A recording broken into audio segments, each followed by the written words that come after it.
Louvado seja nosso Senhor Jesus Cristo, para sempre seja louvado. Sejam bem-vindos, queridos irmãos, a mais esse dia onde vamos refletir a penúltima invocação da ladainha do precioso sangue de Jesus, onde hoje é: sangue de Cristo, que libertais as almas do purgatório, salvai-nos. Iniciemos. Pelo sinal da Santa Cruz, livra-nos Deus, nosso Senhor, dos males e inimigos. Em nome do Pai, do Filho e do Espírito Santo. Amém. Rezemos. Vinde, Espírito Santo. Vinde por meio do Imaculado Coração da Virgem Maria, filha predileta de Deus Pai, mãe de Deus Filho e vossa amadíssima esposa. Amém. Hebreus capítulo 12, versículo 12. Levantai, pois, vossas mãos fatigadas e vossos joelhos trêmulos. Dirigi os vossos passos pelo caminho certo. Os que claudicam, tornem ao bom caminho e não se desviem. Procurai a paz com todos e ao mesmo tempo a santidade, sem a qual ninguém pode ver o Senhor. Palavra do Senhor, graças a Deus. Caríssimos irmãos, que caminhada maravilhosa que nosso Senhor Jesus Cristo, por meio do seu Espírito Santo, está nos conduzindo.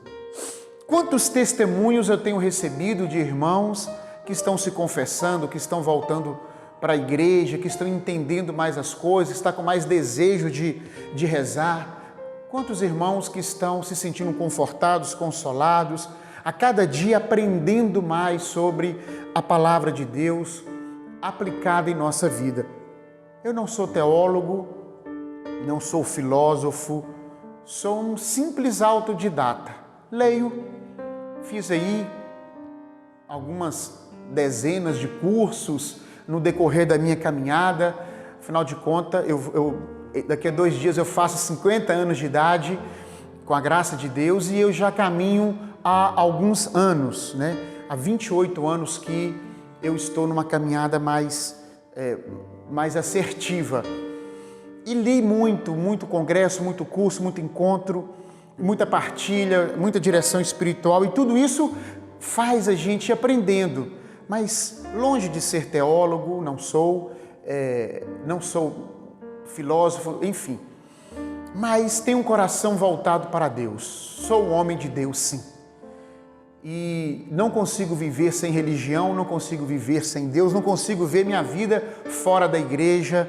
E cada dia que eu estudo, que eu prego, que eu rezo, mais o meu coração se abre às verdades de nosso Senhor e Salvador Jesus Cristo, acerca da igreja, acerca da minha vida.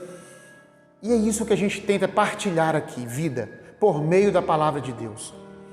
E hoje a gente vai tratar de um assunto que para mim não é nem um pouquinho polêmico, para muitas pessoas não conseguem entender o purgatório, porque acha que o purgatório não está escrito na Bíblia. E para nós católicos, a Bíblia não é a nossa única fonte de fé. Nós acreditamos também na tradição oral, no magistério da igreja, sem o qual não haveria a Sagrada Escritura organizada como ela é. Então, para nós católicos, isso é muito tranquilo de entender. E essa palavra nos ilumina. Hebreus capítulo 12, principalmente o versículo 14, buscai a santidade sem a qual ninguém pode ver a Deus. Só mesmo com um coração santo, limpo, purificado, é que a gente vai ver Deus. E aí vem aquela grande pergunta, né? Mas e se a gente não morrer santo? E se a gente morrer com pecados leves? Porque a doutrina da Igreja Católica nos ensina que se morrermos em pecado grave, a gente vai para o inferno, a gente é condenado. Condenado por Deus? É Deus que manda a gente para o inferno? É Deus que condena a gente? Não. Somos nós que nos condenamos quando abusamos da nossa liberdade. Quando, podendo escolher o bem, escolhemos o mal. Quando, podendo escolher a verdade, optamos pela mentira. Quando, podendo escolher o amor, escolhemos o ódio e a soberba. Então, a nossa vida Nós é que nos condenamos. Jesus é o nosso Salvador, Ele abriu as portas do céu para nós, Ele se fez caminho, não há outro caminho que nos leva ao Pai, senão nosso Senhor Jesus Cristo, pelo qual aqui na terra nenhum outro nome a gente deve ser salvo, como está em Atos dos Apóstolos. É o nosso Salvador. Mas se morrermos, nos ensina a Santa Igreja, em pecado grave, em pecado mortal, nós nos condenamos.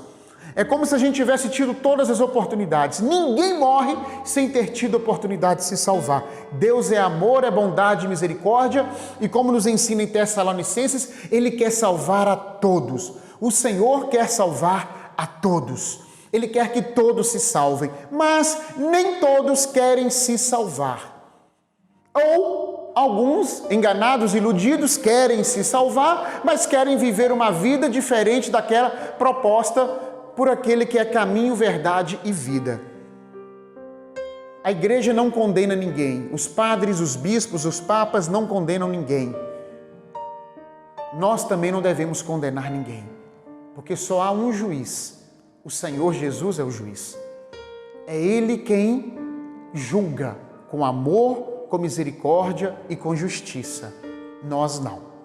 Agora a igreja nos ensina que nós devemos buscar reconciliar com o Senhor enquanto estamos caminhando, buscar ficar livres dessas mazelas e misérias, desses pecados graves e mortais, uma vez que os pecados leves que nós cometemos no dia a dia da nossa vida, eles eles são perdoados através dos sacramentais, através da Santa Missa e de tantos outros meios. Mas o pecado mortal, o pecado grave, aquele pecado contra os 10 mandamentos, o pecado contra os 7 pecados capitais, esses pecados, só mesmo através da confissão individual é que nós podemos receber o perdão dos pecados, ou através de um arrependimento perfeito, de uma contrição perfeita, também podemos ser perdoados, não é?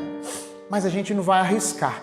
Então, nós temos aí o sacramento da penitência, temos o sacerdote que com o coração sempre aberto nos acolhe, nos orienta e nos absolve dos nossos pecados. Deus quer que eu e você sejamos santos. Por isso nos deu o seu Espírito Santo, que nos santifica. O Espírito de Deus, ele é o produtor de santos. Eu e você, nós somos templo de Deus, morada de Deus e capazes de ser santos por causa do Espírito que habita em nós. O que resta a nós é unir a nossa vontade à vontade de Deus. O nosso esforço é orar, nos penitenciar, é preparar o nosso coração e ser dócil à ação do Espírito Santo. E claro, Deus nos dá a graça da santidade, porque a santidade é uma graça, unida ao nosso esforço. Purgatório é o local onde ou é o meio, isso não é muito importante, onde nós que morremos sem pecado grave, sem pecado mortal, com pecados leves, numa vida de ascensão espiritual, a caminho da santidade, houve ali interrupção da vida, nós morremos, mas ainda não somos santos, perfeitos e puros para estar diante de Deus, como narra a palavra que nós acabamos de ler. Então existe esse processo, que é o purgatório. Processo esse de purificação. Purgatório do latim que purifica, purificar dos nossos pecados. É ali que nós vamos nos santificar, nos lavar, para estar então diante do Senhor do Altíssimo. Uma vez nesse processo de purgatório, nós não vamos mais para o inferno. É como se o purgatório fosse uma pré-sala do céu, né?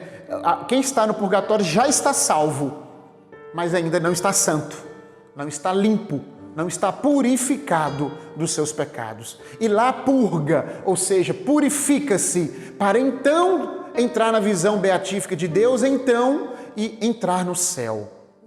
Quanto a mim, quanto a você, o que é mais importante, como nos ensina São Bernardo de Claraval e tantos outros santos, que nós devemos buscar a reconciliação com Deus todos os dias. Santo Inácio de Loyola nos convida a fazer exame de consciência Todos os dias voltar para Deus, todos os dias voltar para Deus, todos os dias orar, examinar nossa mente, nossa consciência, pedir Deus perdão pelos nossos pecados e força para recomeçar, mudar a nossa conduta, mudar o nosso comportamento, como nos narra essa palavra que nós acabamos de ler. Se a gente está vacilando, se a gente não tem firmeza, claudicando, então que a gente possa ser firme, não desviar, manter no caminho reto. Por isso precisamos um do outro, precisamos da igreja, precisamos sim dos sacramentos e da oração de todos. Nós precisamos de Deus. Nós somos de Deus e precisamos entender essas coisas. O objetivo aqui não é esgotar o assunto sobre os fins do homem, Quais são os fins do homem? Ou seja, todos nós vamos morrer. Todos nós vamos morrer, ou vamos para o céu, ou vamos para o inferno. O purgatório pode ser aí a pré-sala para o céu. Agora a gente vai para o inferno se nós quisermos. Nós vamos para o inferno se permanecermos na teimosia, na obstinação do orgulho, da soberba, de não querer unir a nossa vontade à vontade do Senhor, de continuar abusando da nossa liberdade, vivendo de qualquer forma, de qualquer maneira, não levando em consideração a nossa mente, o nosso corpo, a nossa alma, que pertencem ao Senhor. Não vivendo as graças que recebemos no batismo. Então a pessoa se condena com o estilo de vida que ela leva aqui na terra. Mas como diz o padre Paulo Ribeiro uma vez numa homilia muito interessante, ele diz assim: é muita moleza do católico não ir para o céu, ou seja, é muita moleza do católico ir para o inferno. Por quê? Porque a igreja, Deus e a igreja nos dá vários meios para que a gente se salve. Nós precisamos, queridos irmãos, de tomar essa consciência. Nós precisamos de santificar a nossa vida, santificar o nosso jeito de falar, santificar os nossos olhos, os nossos ouvidos, os nossos pensamentos e sentimentos. E isso leva muito tempo, viu, irmãos? Isso leva muito tempo, muito tempo. Santificar o nosso comportamento, como eu preciso me santificar. Santificar as nossas atitudes de forma que elas sejam sempre unidas à vontade de Deus. Nós temos Ele como exemplo. Imitar os passos de Jesus, imitar os passos dos santos e santas que passaram sobre essa terra, dia após dia. Lembre-se de que quando nós morrermos, nós teremos uma vida eterna ou uma morte eterna, saúde eterna ou um tormento eterno. A escolha nós fazemos hoje. Por isso vale a pena fugir do pecado. Por isso vale a pena ser covarde para o pecado, como nos ensinam os santos. Foge para o pecado. Você está vendo que a tentação está batendo na porta do seu coração? Foge dela antes, não dialoga com ela. Fugir das ocasiões de pecado. Ser de Deus, orar, clamar: meu Deus, me dá força nessa área da minha vida. Essa área da minha vida está titubeando, sucumbindo. Esta área da minha vida está fraquejando. Senhor, me dá força. Orar, clamar pelo Senhor. Santo Afonso Maria de Ligório, no seu livro A Oração, o grande meio para alcançar de Deus a salvação, ele nos ensina que Adão pecou porque não rezou. Se na hora da tentação ele tivesse orado, Deus o teria livrado. Então, quando nós formos tentados, que a gente tenha coragem de invocar o nome de Jesus, de clamar pelo sangue de Jesus, para que Ele nos livre da tentação, para a gente não cair em tentação. Vigiai e orai. Vigiar com a mente, com a inteligência, orar com o coração, com a alma. Vamos fazer isso agora? Senhor Jesus Cristo, Filho de Deus, nos aproximamos do Senhor junto com Nossa Senhora, nossa Rainha, a nossa Mãe, a nossa intercessora, a nossa guardiã, e pedimos ao Senhor que cure as feridas do nosso coração, que nos dê força para evitar as ocasiões que nos levam ao pecado, que o Senhor nos dê força para fugir das tentações, nos dê inteligência para usar bem a nossa liberdade. Senhor Jesus Cristo, santifique o nosso olhar, santifique o nosso ouvir, santifique as nossas palavras e o nosso silêncio, santifique os nossos pensamentos e sentimentos, Senhor. Santifique o nosso comportamento e não nos deixe negligenciar o bem. Enche-nos com seu Espírito Santo, Senhor, e livrai as almas do purgatório. Ajude-nos a viver uma vida santa e que te agrade. É o que pedimos em nome de Jesus. Amém. Até amanhã, se Deus quiser. Nos abençoe o Deus Todo-Poderoso, Pai, Filho e Espírito Santo. Amém.